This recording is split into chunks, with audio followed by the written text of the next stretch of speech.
houve guerra nos céus. O comandante de Micael e os seus anjos lutaram contra o dragão, Lúcifer, Satã e os príncipes apóstatas. E o dragão e os seus anjos rebeldes lutaram, mas não prevaleceram. Essa guerra nos céus não foi uma batalha física, como um conflito dessa ordem poderia ser concebido em Urântia. Nos primeiros dias da luta, Lúcifer permaneceu continuamente no anfiteatro planetário. Gabriel conduziu uma interminável exposição dos sofismas rebeldes da sua sede central, estabelecida nas cercanias.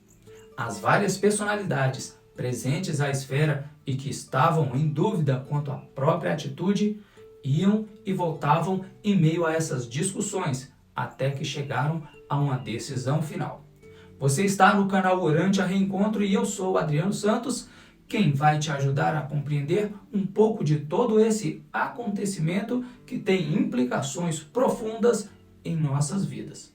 Seja bem-vindo a este vídeo. Hoje vamos tratar de entender como se parece a propaganda de Lúcifer e seus coligados. Então, se você tem sede de conhecimento e dá valor à sua saúde espiritual e relacionamento com Deus, te convido a ligar a sua atenção ao máximo e ficar comigo até o fim desse vídeo, pois ele pode literalmente te ajudar a evitar o maior de todos os prejuízos. E se você é novo no canal, não perca a oportunidade de se inscrever e participar dessa comunidade de buscadores da verdade e do Reino Celeste. Vamos entender o que esse texto introdutório se refere. O documento 53 do livro de Urântia diz respeito a um evento até então pouco conhecido e divulgado aqui na Terra, a rebelião sistêmica de Lúcifer. Para você que não sabe ainda do que se trata, vou fazer um breve resumo. Lúcifer atualmente se encontra detido à espera do julgamento pela acusação de se rebelar contra o governo universal de Micael. O erro de Lúcifer possui gigantescas proporções, pois provoca grande perigo espiritual e atraso a todas as criaturas de todos os universos do tempo e espaço. Porém, antes de se tornar crítico e contrário aos objetivos e métodos divinos, Lúcifer foi um governante notável por sua capacidade, brilhantismo e fidelidade. Mas segundo o que nos contam os relatos do livro de Urântia e algumas partes da Bíblia do nosso planeta, ele foi tomado pelo ego e se corrompeu diante da sua lógica desconectada da verdade. Lúcifer elaborou um documento com suas considerações do que ele criticava no plano divino. Esse documento, intitulado de Carta de Liberdade, foi apresentado em um conclave, onde estavam presentes Gabriel, o brilhante estrela matutino de Nébadon, que é o executivo de Micael, o criador e administrador do universo, e também um grupo enorme de seres que desde sempre haviam sido leais. Gabriel e Lúcifer debateram por longas horas, enquanto as personalidades transitavam entre os dois pontos de vista. Este relato nos mostra que não se trata de uma batalha física, mas de uma batalha de ideias, conceitos e ideais. E o livro diz que esse acontecimento foi terrivelmente nocivo e perigoso a toda a vida evolutiva, pois pensamentos errados levam a atitudes erradas, e atitudes erradas levam ao sofrimento, e em termos de erro consciente e deliberado, levam à morte espiritual. Porém, para que o tema do vídeo fique claro, é necessário entender o que significa sofisma. Sofisma é um termo que se originou na Grécia Antiga e era usado para se referir a uma argumentação falaciosa ou enganosa, que apesar de parecer verdadeira, é falsa. É um raciocínio bem elaborado e articulado que tem a intenção de confundir, enganar ou persuadir, mais focado em parecer correto do que realmente ser correto. Veja alguns exemplos. Número 1, o sofisma da generalização apressada. Suponha que você conhece 3 pessoas de um determinado país que são muito inteligentes. Com base nessa pequena amostra, você generaliza que todas as pessoas deste país são inteligentes. Embora possa haver muitas pessoas inteligentes nesse país, não é lógico ou preciso generalizar a inteligência de todas as pessoas com base em apenas uma amostra tão pequena. 2. Falsa causa. Esse sofisma ocorre quando se presume que se um evento ocorre após o outro, então o primeiro evento causou o segundo. Por exemplo, sempre que eu uso minhas meias vermelhas, meu time ganha o jogo. Portanto, minhas meias vermelhas trazem sorte e fazem o meu time ganhar. Aqui a vitória do time é erroneamente atribuída ao uso das meias vermelhas, ignorando todas as outras variáveis que contribuem para a vitória do time. De forma simples, um sofisma é como um lobo em pele de cordeiro. Parece um argumento correto e lógico, mas por dentro é falho e enganoso. Lúcifer organizou sua argumentação em cima de algumas observações ilógicas. Algumas delas parecem até mesmo primárias ou infantis. Vejamos. A realidade do Pai Universal. Lúcifer alegou que o Pai Universal não existe realmente e que a gravidade física e a energia do espaço são inerentes ao universo e que o Pai seria um mito inventado pelos filhos do paraíso no fito de capacitá-los a manter o governo dos universos em nome dele.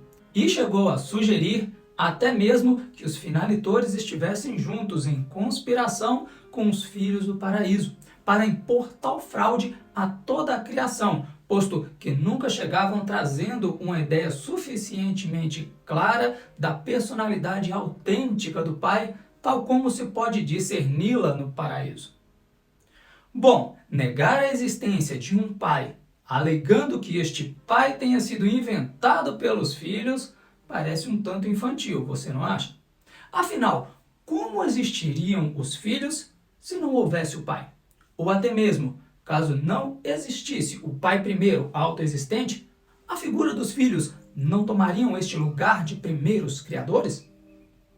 E no caso em que Lúcifer conclui a inexistência do Pai com base em que os finalitores não conseguiam trazer uma ideia suficientemente clara da sua personalidade, também fica evidente um erro de pensamento.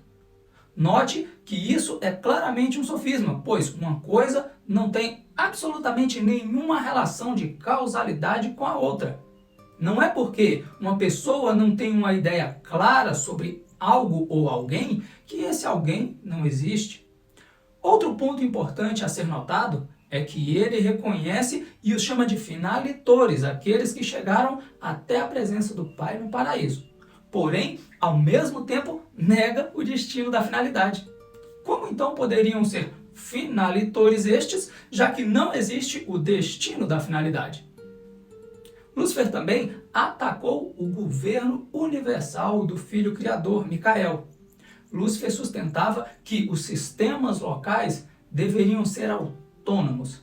Protestava contra o direito do Filho Criador, Micael, de assumir a soberania de Nébadon em nome de um pai do paraíso hipotético, bem como de exigir de todas as personalidades que reconhecessem lealdade a esse pai nunca visível. Lúcifer afirmava que todo o plano de adoração seria um esquema sagaz para o engrandecimento dos filhos do paraíso. Estava disposto a reconhecer Micael como seu pai criador, mas não como seu Deus, nem como o seu governante de direito. Bom, aqui temos outras argumentações que parecem infantis. Perceba que ele teoriza a inexistência do Pai em cima do fato do Pai não ser visível. Convenhamos que este não é um raciocínio correto, se analisado de forma correta. Por exemplo, imagine se não tivéssemos tecnologias de microscopia. Um cientista argumentasse: o átomo não existe, visto que não podemos vê-lo. É importante lembrar que Lúcifer era um auto-administrador, porém agora ele não estava disposto a reconhecer o direito de Micael governar. Vejamos, se Micael é o criador, o doador da vida, quem se auto-outorgou e viveu a vida das criaturas e quem realmente conhece profundamente cada criatura. Quem mais do que ele poderia governar com mais direito? Quem estaria mais apto do que ele? Não parece primário esse tipo de argumento vindo de um administrador tão elevado? E a lista de sofismas e erros de lógica é extensa, porém o que mais me chama a atenção é que o livro diz que personalidades celestes iam e vinham diante das argumentações. Isso me deixa intrigado porque, como personalidades altamente desenvolvidas e ligadas a circuitos mentais e espirituais muito mais poderosos, não percebiam erros tão óbvios? E algumas respostas me aparecem às vistas. Número 1. Estas personalidades estavam acostumadas com o caminho do bem e sempre foram leais, admiradoras do seu esplêndido líder, tendendo a confiar nele sem criticar suas ideias à luz da lógica, da verdade, beleza e bondade. 2. Nossa tendência é imaginar que o discurso de Lúcifer tenha sido algo aberto, tipo, portanto eu declaro que o Pai não existe, ou, portanto eu declaro que não devemos reconhecer o governo do Filho. Mas o livro afirma que ele usou de sofismas, arquiteturas de raciocínio que enganam por parecerem-se com a verdade. Eu imagino algo do tipo: veja, Deus não quer que realmente sigamos 100% do que é a verdade, mas apenas que tenhamos boas intenções. Deus nos ama demais, Ele não nos castigaria por conta de errinhos tão bobos. Bom, visto que Deus não castiga ninguém, né? Somos apenas nós que colhemos os frutos do que plantamos, e mesmo diante dessas inexoráveis consequências, Deus ainda deixa aberta a porta do perdão a todos aqueles que se arrependerem e quiserem entrar. Deus quer apenas que você seja feliz, então não se imponha tantos limites, viva a vida. A alma é imortal e a sobrevivência é automática, não tenha medo. Veja que todos esses casos parecem abrir a possibilidade da autoliberdade e da libertinagem, da autoafirmação, jogando para Deus as consequências dos meus atos desleais às regras universais. Atos estes que poderiam me dar vantagens desonestas e colocar em evidência minhas pretensões íntimas que eu não ousaria pedir a Deus, mas que agora me parecem lícitas, visto que o amor de Deus as relevaria, me colocando em uma posição propícia para me distanciar do caminho divino, o que seria o erro. Porém, veja o que o livro diz a respeito disso. E quando o pecado, por tantas vezes, é escolhido e tão frequentemente repetido, ele pode tornar-se habitual. Os pecadores habituais podem facilmente tornar-se iníquos, podem tornar-se rebeldes com todo o seu ser contra o universo e todas as suas realidades divinas. Ao mesmo tempo em que todas as formas de pecado podem ser perdoadas, duvidamos que o iníquo estabelecido possa jamais sentir um arrependimento sincero pelos seus erros ou aceitar perdão pelos seus pecados. A coragem requerida para efetivar a conquista da natureza e para transcender o próprio eu é uma coragem que poderia sucumbir diante das tentações do orgulho de si próprio. O mortal que pode transcender a si próprio poderia render-se à tentação de deificar a sua própria autoconsciência. O dilema mortal consiste no fato duplo de que o homem está atrelado à natureza, enquanto, ao mesmo tempo, possui uma liberdade única, a liberdade da escolha e da ação espirituais. Nos níveis materiais, o homem encontra-se em estado de subserviência à natureza, enquanto nos níveis espirituais, ele é triunfante sobre a natureza e sobre todas as coisas temporais e finitas. Tal paradoxo é inseparável da tentação, do mal potencial e erros decisórios. E quando o ego torna-se orgulhoso e arrogante, o pecado pode evoluir. De todos os perigos que cerceiam a natureza mortal do homem e que ameaçam a sua integridade espiritual, o orgulho é o maior. A coragem é de muita valia, mas o egocentrismo é vangloriador e suicida. Uma autoconfiança razoável não é de se deplorar. A capacidade do homem de transcender a si próprio é uma coisa que o distingue no reino animal. O orgulho é enganoso, intoxicante e alimentador do pecado. É causador de decepções tanto para o indivíduo quanto para o grupo, raça ou nação. É literalmente verdade que o orgulho vem antes da queda. Os textos são claros. Uma vez experimentado o sofisma do erro, da liberdade pessoal irrestrita, da irreverência ao caminho de Deus, das sensações do pecado, fica bem difícil retornar à fidelidade e bem fácil de se procurar uma forma de se ajustar psicologicamente para continuar com seu precioso e aparentemente inofensivo erro. Quando isso acontece, essa inteligência pode facilmente se tornar insincera e abraçar um sofisma como se fosse verdadeiro para proteger o seu ego, o seu orgulho e os seus preciosos vícios. O orgulho esconde Deus. Se vós quiserdes obter ajuda celeste, ponde o orgulho de lado. Cada traço do orgulho oblitera a luz salvadora, como se fosse uma grande nuvem. Se vós não tendes a retidão dentro de vós, inútil é orar àquele que está do lado de fora. Se escuto vossas preces, é porque vindes a mim com um coração limpo, livre de falsidade e de hipocrisia, com uma alma que reflete a verdade como um espelho. Se quiserdes ganhar a imortalidade, abandonai o mundo e vinde a mim. Por estes textos, podemos perceber como funciona a propaganda que nos afasta de Deus.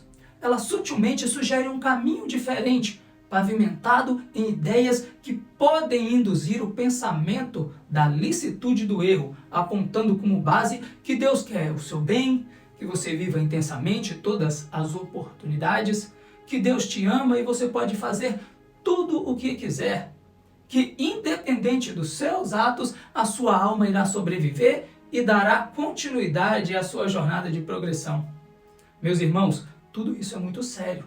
A sua vida eterna depende da sua sinceridade e das suas escolhas. Veja que toda a propaganda de secessão teve que ser feita por meio do esforço pessoal. Um dos profetas antigos disse que o povo de Deus estava sendo destruído porque lhes faltava conhecimento. Não menospreze as dádivas de conhecimento que Deus lhe dá. Elas são as chaves para um local seguro para a sua alma. Veja o tanto de oportunidades para o mal que nos rodeiam atualmente. Ligue o rádio, a TV, a internet. Os sofismas do mal nos rodeiam. Se não tivermos munidos da verdade e da graça divina, nos tornamos alvos fáceis. Meus irmãos, pensem com sinceridade sobre tudo isso. Invistam tempo e energia buscando sabedoria. Obrigado pela companhia e interesse. Reforço o meu convite para que você venha participar da nossa comunidade de buscadores e se inscreva no canal clicando no botão vermelho abaixo desse vídeo. Também reforço o convite para que você curta e compartilhe esse vídeo com seus amigos e deixe nos comentários as suas dúvidas, opiniões ou simplesmente a cidade de onde está nos assistindo. Sem mais, para o momento, me despeço deixando um grande abraço.